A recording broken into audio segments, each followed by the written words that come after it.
Hello, and welcome to today's episode. The Bible is referred to as the living Word of God. It isn't a book that is meant simply to be read. It is a perspective-altering substance that is meant to be ingested and absorbed into you. And when it becomes a part of you, it changes you. And that is exactly what it is meant to do. A psalm is a spiritual song based on a profound, foundational insight that is expressed in the form of music, which is usually played on a harp. This is my own paraphrase of the Psalms. Now, there is an important difference between a paraphrase and a translation, and it is important to understand what that difference is.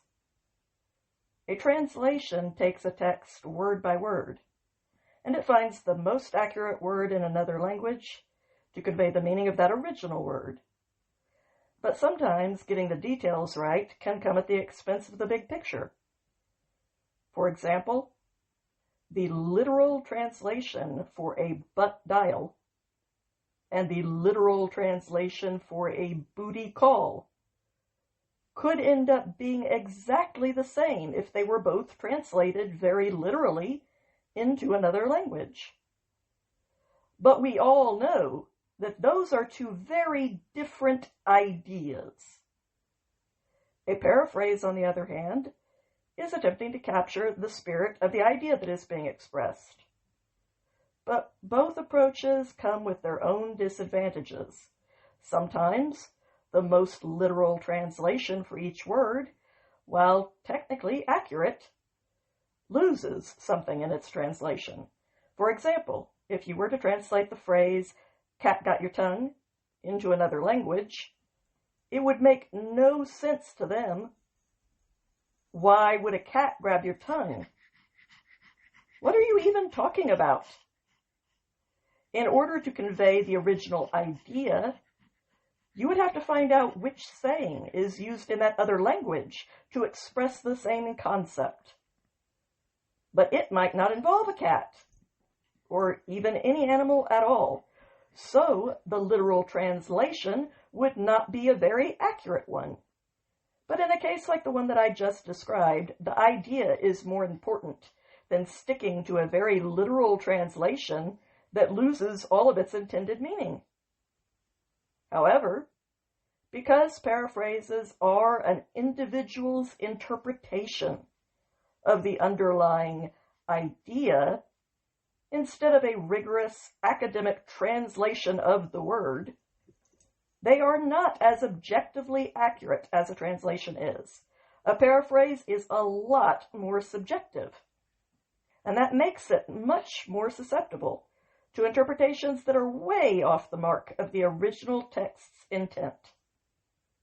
The focus of a translation is on detailed accuracy, and sometimes the broader picture is not conveyed very clearly as a result. The focus of a paraphrase is on painting that big picture, but it often loses the accuracy of the finer details.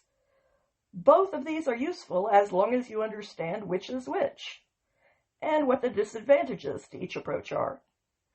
And that is why I recommend using both an accurate translation like the New American Standard and a responsible paraphrase.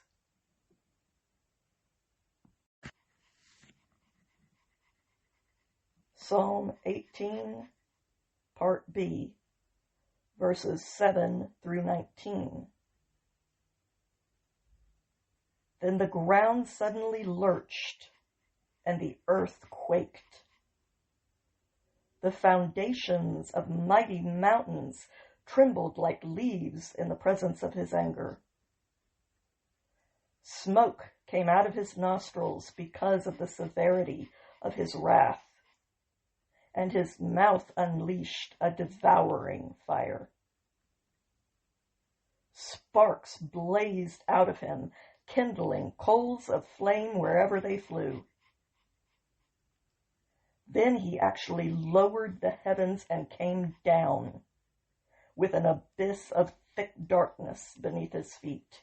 He rode a winged cherub as he flew, speeding on the wings of the wind as he soared.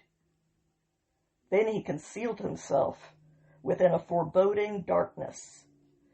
Thick clouds and dark waters wrapped around him in the skies, as though they were the canopy of his own pavilion.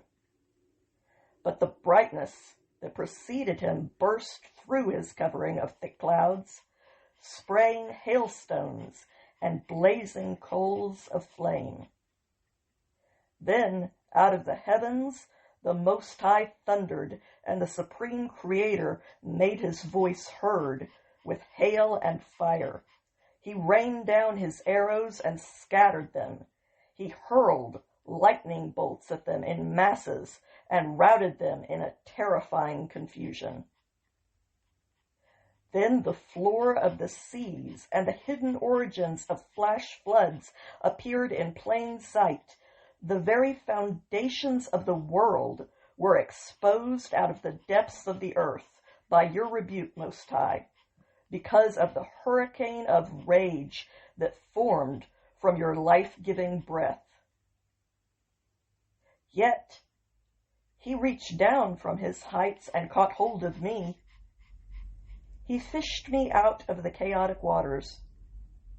He rescued me from my enemies' power and saved me from their fierce, overwhelming hatred that was too strong for me to withstand. They came for me when I was in the midst of disaster, but the Most High grounded me securely. He brought me out into a wide open place. He rescued me because he found pleasure in his delight over me. I pray that whatever voice God might choose to give me in this world, he would also give me the words that I should use it for. These words have meaning for me, and if they had some meaning for you as well, then I am truly grateful that we have both been given a gift from above, and from each other. Have a good day out there, my friends.